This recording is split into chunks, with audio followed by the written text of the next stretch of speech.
चले रघुराई और पहुंचे फूल बाग में जाई चले पहुंचे फूल बाग में जाई चले।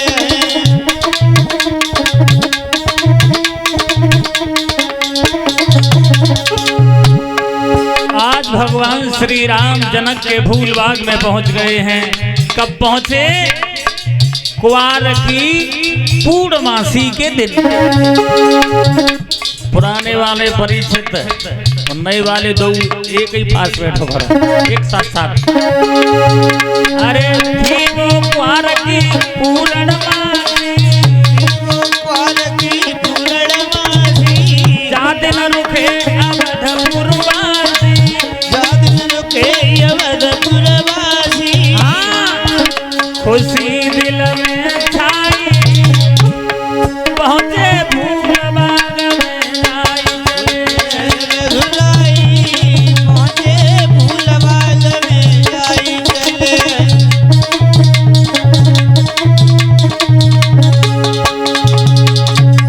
आज प्रभु श्री राम लक्ष्मण और विश्वामित्र ये तीनों जनक के फूल बाग में पहुंच गए हैं। आज गुरु विश्वामित्र राम से कहते हैं बेटा राम तुम बाग से पूजा के लिए फूल तोड़ लाओ, चले जाओ। आज राम लक्ष्मण बाग से फूल तोड़ने के लिए बढ़े हैं माताओं। उधर जनक नंदिनी सीता उसी बाग में एक गिरजा का मंदिर था, तो सीता उसी बाग में पूजा करने के लिए आई हैं सहेलियों को साथ लेके। एक सीता जी की सहेली सीता जी से बिछुड़ गई, वहां पहुंची है जहां राम खड़े हैं। और जब राम को देखा तो राम के चेहरा पे टकटकी लगा के रह गई। वहां से भागी और सीता के पास पहुंची और सीता का हाथ पकड़ के एक बात कही, बहन इस बगिया के अंदर दो इतने सुंदर राजकुमार हैं, इतने सुंदर राजकुमार हैं जिनकी बढ़ाई एक दो दिन नहीं सारे जीवन की जाए फिर भी कम रह जाएगी। हमें तो ऐसा लगता है। कैसा? बोली सुनो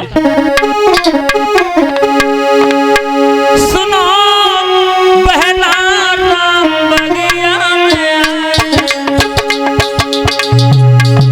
सुनो गुइया राम बगिया में, सुनो भैया राम बगिया में आए, सुनो बहना राम बगिया में आए।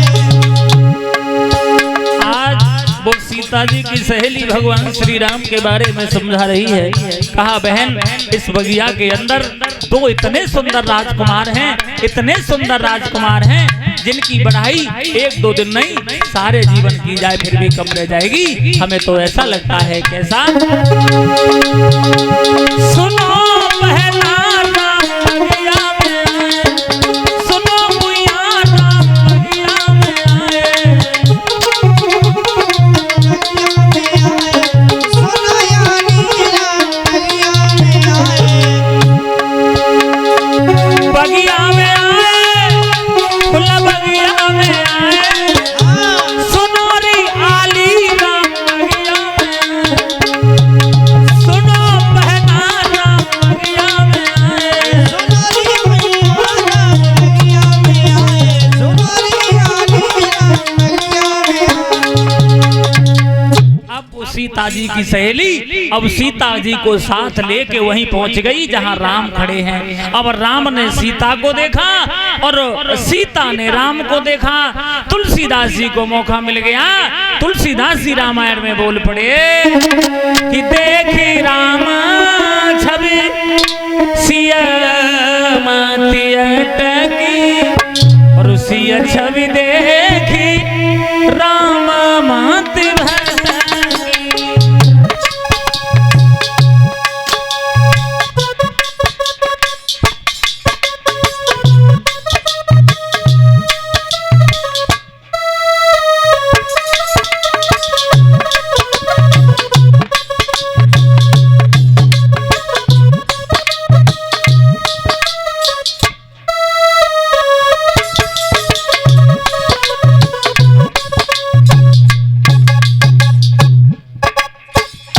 राम ने सीता को देखा, अब सीता ने राम को देखा।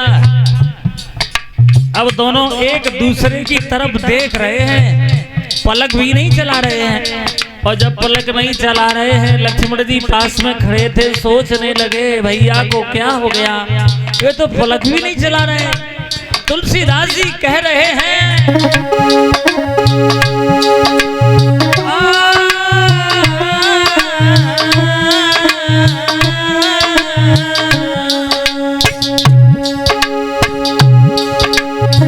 देखी राम छवि सिया मतिया लगी, सिया छवि देखी राम मति भटकी।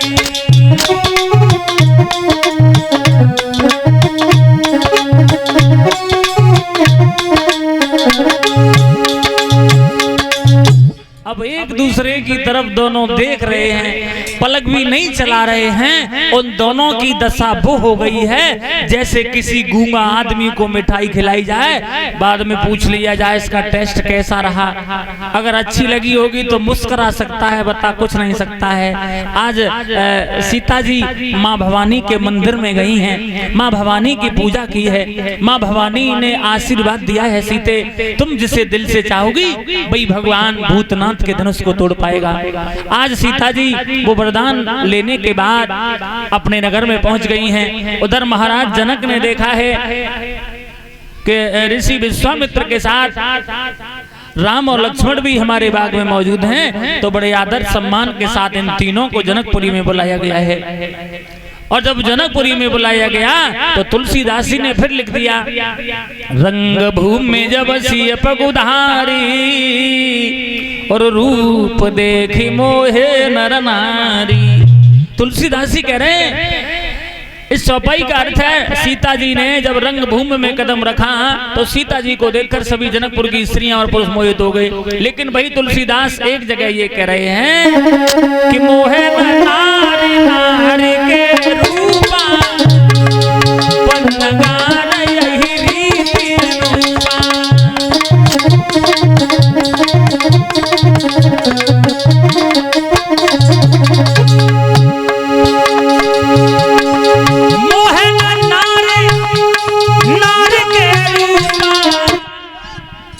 पन्नगार यही रीति रूपा।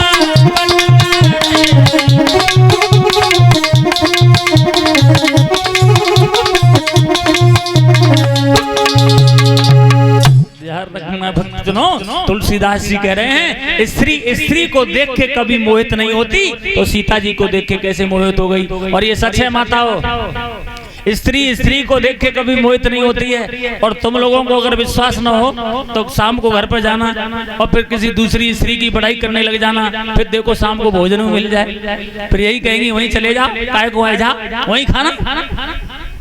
स्त्री को देख के कभी मोहित नहीं होती है। और स्त्री अपने से ज्यादा सुंदर कभी दूसरी स्त्री को नहीं समझती है। तुम लोगों ने देखा होगा जब किसी की नई बहू आए, जब ये देखने जाएं तो फिर इन्हें पूछो उसकी पत्नी कैसी है, बोले बहुत अच्छी है, बहुत अच्छी है, कोई कमी नहीं है, लेकिन थोड़ी नाक छोटी है, कमी जरूर निकाल देंगे। और देखिए स्त्री के अंदर एक खासियत होती है, जब इनकी कुछ चीज खाने की इच्छा हुई तभी त्योहार शुरू। एक बार तो ऐसा हो गया सड़क भूज गई। तुम्हारे यहाँ सड़क भूजी कि नहीं भूजी है? एक बार चला, अगर एक माँ पे एक लड़का है तो वो 250 ग्राम जलेबी अकेले में बैठ के खाएगी, अगर एक लड़का है तो। और काऊ पे भाई 8-10 तो सब जलेबी अकेले में खानी है। एक बार ये चल गया, अगर किसी पत्नी के एक भैया है तो वो अपने पति में 5 चप्पलें मारे, तो काऊ काऊ ने तो सोवत में ही सेवा कर दी। एक बार ये हुआ छुट्टियां कट गई हैं, कोई महिलाएं तो हेलमेट लगाए कि सोई कहूं रात में छुट्टियां ना कटे जाए। स्त्री के अंदर ये कमी होती है। लेकिन तुलसीदास जी ने लिखा वो गलत नहीं लिखा। सीता जी को देख के नहीं, पगुधारी नाम प्रभु श्री राम का था। जब से नारी अहिल्या तारी और तब से ही कही तेरे पगुधारी। जब से नारी और जब से लात भृगु ने मारी और तब से ही नाम पड़ो पगुधारी। तो सीता जी को देख के नहीं, प्रभु श्री राम को देखकर सभी जनकपुर के स्त्रियां और पुरुष मोहित हो गए हैं। अब बड़े बड़े बहादुर आ रहे हैं धनुष तोड़ने की चाहत में, सीता जी के साथ रिश्ता जोड़ने की चाहत में। धनुष तोड़ना तो बहुत दूर की बात रह गई, अब कोई उसे तिल भर हिला भी नहीं पा रहा है। और जब धनुष नहीं उठा तो महाराज जनक उठ के खड़े हो गए। तुलसीदास जी ने तो यहाँ तक लिखा है, भूप सहस्र दस एक बारा। एक सहस्र होता है 1000 का, भूप सहस्र दस एक बारा। लगे उठावन टरे नटारा। एक बार में 20,000 राजा उस धनुष से छिपट गए। अब यहाँ पर शंका की बात यह है, अगर 10,000 राजा लगे तो 20,000 हाथ तो हो ही गए, फिर वो धनुष कितना लंबा था जो 20,000 हाथ बन गए। और दूसरी बात, अगर किसी प्रकार से वो धनुष उठ भी जाता तो फिर सीता जी किन किन के जयमाला डालती। लेकिन एक एक चौपाई के कई अर्थ निकलते हैं। तुलसीदास ने लिखा वो गलत नहीं लिखा। इस चौपाई का दूसरा अर्थ है, भूप सहस्र दस एक बारा, यानी 10,000 राजा आए हुए थे, सबको धनुष तक जाने की अनुमति केवल एक बार दी, दोबारा किसी को नहीं जाने दिया। और जब धनुष नहीं उठा तो महाराज जनक उठ के खड़े हो गए। जनक कहने लगे, बहादुरो, अगर मैं ये पहले जान लेता कि दुनिया में कोई बहादुर नहीं रहा तो मैं ये प्रण ही नहीं करता। आज समझ में आया कि दुनिया में कोई बहादुर नहीं है। और बोले हैं महाराज जनक, तजवास निज निज घर जाऊ और रचो न विधि देह विवाह। आप सीता जी की आस छोड़ के अपने अपने घर के लिए चले जाइए।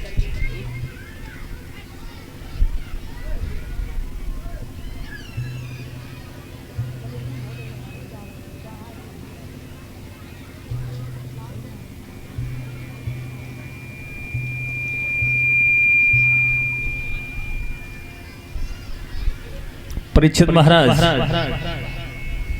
जब महाराज जनक ने ये कहा कि आप सभी सीता जी की आस को छोड़ के चले जाओ, आज समझ में आया कि दुनिया में कोई बहादुर नहीं है। सब बहादुरों की नजर नीचे झुक गई, लेकिन ये बात लक्ष्मण से सहन नहीं हुई।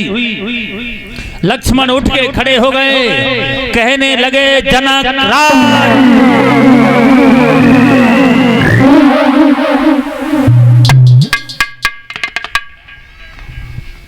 क्या कह रहे हो? ये धनुष तो बहुत छोटी बात है। अगर हमारे गुरुदेव हमें आज्ञा दे दें तो इस ब्रह्मांड को गेंद की तरह उछाल दो।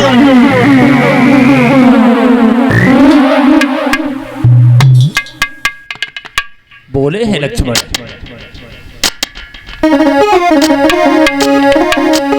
कि यदि आज्ञा में गुरु की पाई जाए। बोले हैं लक्ष्मण, जनक राज क्या कह रहे हो? यदि आज्ञा में गुरु की पाई जाए, ब्रह्मांड को अब हिलाए डाले, और सूरज चांद को निगल जाए और जब हाथ मिलाए डाले।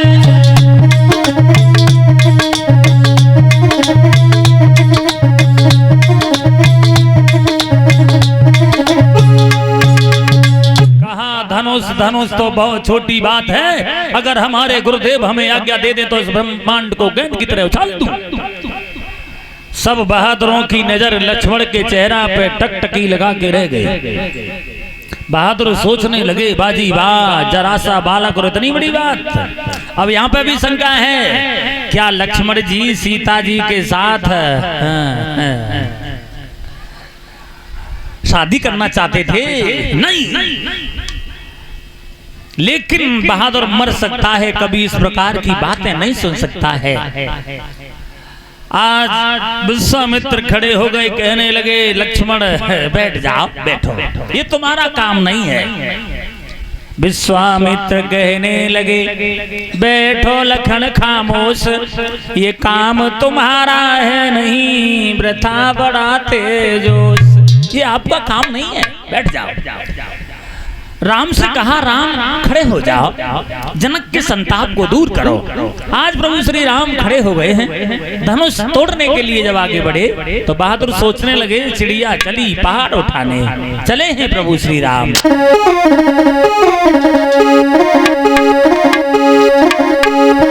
चले रघुराई सुनेंगे बचन, चले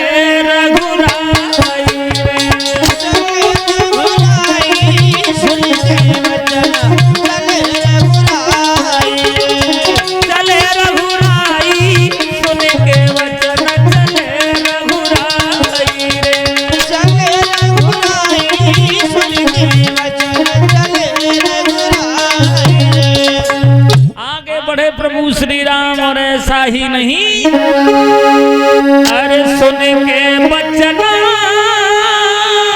चले रघुराई, सो छवि नहीं बरनी जाए। और बैठे योधा मन में सोचे, चिड़िया रही आज पहाड़ उठाई,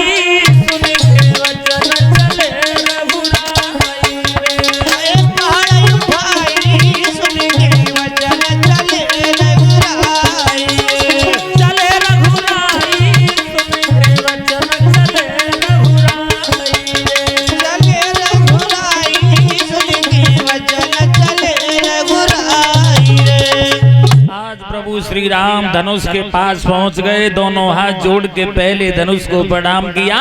बहादुर सोच रहे हैं अपने देवी देवता मना रहा है, फिर क्या था। अरे एक हाथ से रामचंद्र ने और लीनो धनुष उठा, और लगी पता नहीं कब ये टूटो एक आवाज, अरे कान में आई कान में आई, सुन के वचन चले रघुराई, चले रघुराई, सुन के वचन चले रघुराई, चले रघुराई, सुन के वचन चले रघुराई। आज प्रभु श्री राम पास में पहुंचे, जाते जाते धनुष को उठा लिया, तोड़ दिया। बोलिए श्री रामचंद्र भगवान की। और जब धनुष तोड़ दिया, सीता जी की सहेलियां भागी। सीता जी से एक बात कही, बहन तुम्हें जिसका इंतजार था वो काम हो गया है, आप अपनी बरमाला लेके चलो, प्रभु श्री राम के गले में डालो। आज सीता जी को वो सहेलियों को साथ लेके वहां पहुंची जहां राम खड़े हैं। अब सीता जी उचक उचक के रह जाती हैं, लेकिन प्रभु श्री राम के गले तक नहीं पहुंच पा रही हैं। और जब राम के गले तक नहीं पहुंच पाई तो एक लगी राम से बोली, राम थोड़े झुक जा, झुको। अब राम ने सोची चलो झुके जाते हैं, लेकिन लक्ष्मण जी पास में खड़े थे, बोले भैया ओए ससुराल में सौ भौजाई के सामने सौ पहली बार में अगर झुक गए तो सारे जीवन झुके रहोगे। अब राम नहीं झुके, और जब राम नहीं झुके तो एक लड़की बोली, झुकना पड़ेगा तुमको, झुकना पड़ेगा,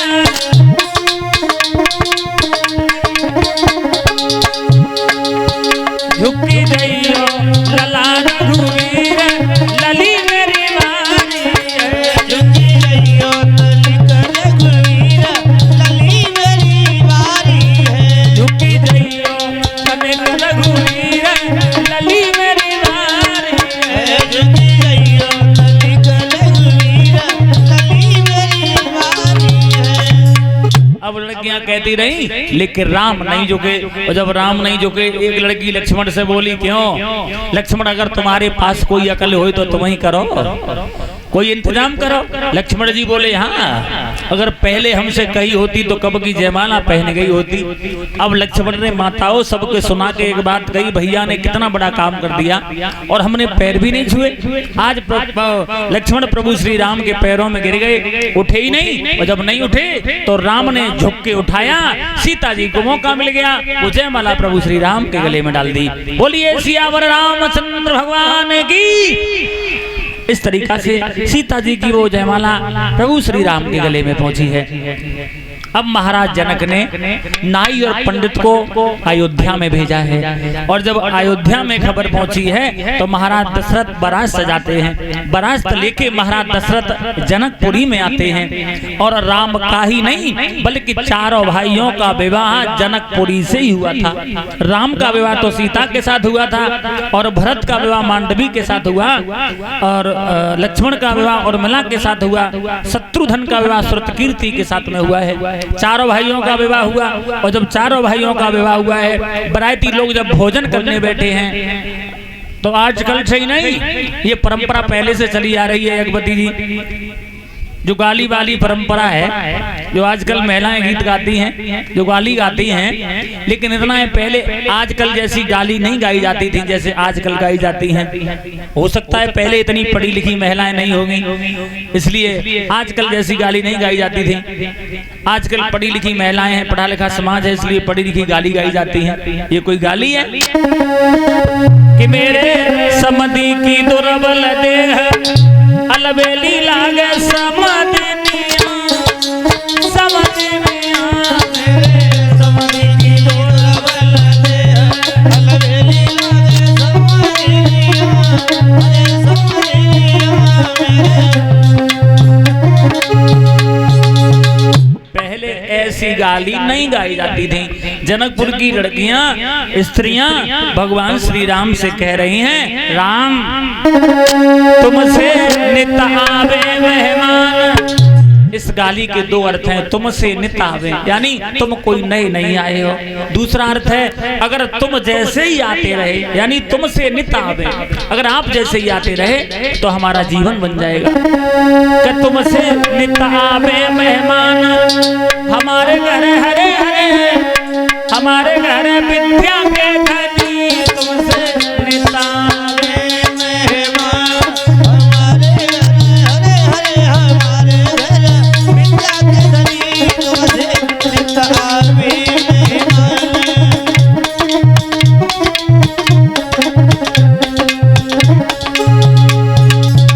लड़कियां गाली देती रही।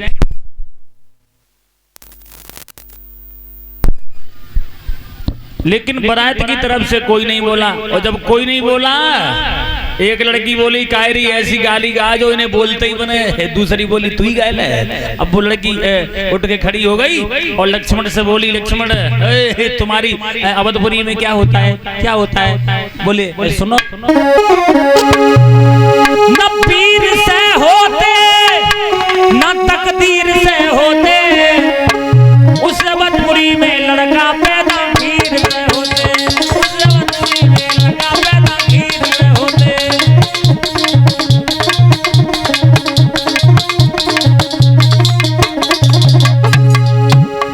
यज्ञपति जी आज वो लड़की को बात बताती हुई बोली है कि राम लक्ष्मण भरत शत्रुघ्न चारों भाई हवन के खीर से थे।